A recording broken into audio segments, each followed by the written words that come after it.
San Diegans have already voted by mail in this recall election. Others will vote on Election Day at one of the county's 131 ballot drop-off locations. Poll workers are standing by for those who want to vote in person. And as News 8's Allison Royal reports, the Registrar of Voters is ramping up efforts ahead of tomorrow.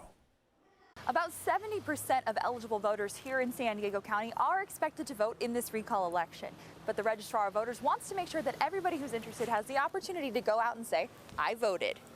It's almost like a Super Bowl Sunday for the Registrar of Voters. The California recall election is finally here, the state's first since 2003. Our small but mighty staff of 69 permanent employees grows to nearly 3,000 employees. So we hire on more staff in the office to process ballots, to assist voters. One by one, San Diegans arrived at the Registrar of Voters on Monday, ballot in hand. Even in this simple election with what appears to be such a simple two-part ballot, there's still nearly 10,000 variations of that ballot when you look at the unique precinct each voter is coming from, as well as across 5 different languages. One of those voters is Ellie of Serra Mesa. It took about 5 minutes. I went in there and I actually came in with my ballot to vote old school.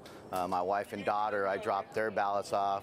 So what's the most commonly asked question this election? Can I vote on both parts of this ballot? According to Interim Registrar of Voters Cynthia Paz, the answer to that is simple. It is completely up to each voter. They can vote on one or both of those questions, but that's their call. Staff members also want to make sure it's easy for San Diegans with disabilities to vote. They offer curbside voting for people who have difficulty getting out of their cars, as well as drive-through ballot drop-off. There are also ballot marking devices. These will allow an individual who is visually impaired or blind to listen to an audio ballot. They could black out the touch screen and they could use a handheld controller with large arrows or braille to mark their ballot. And those ballot marking devices are available at each of the county's 221 polling locations.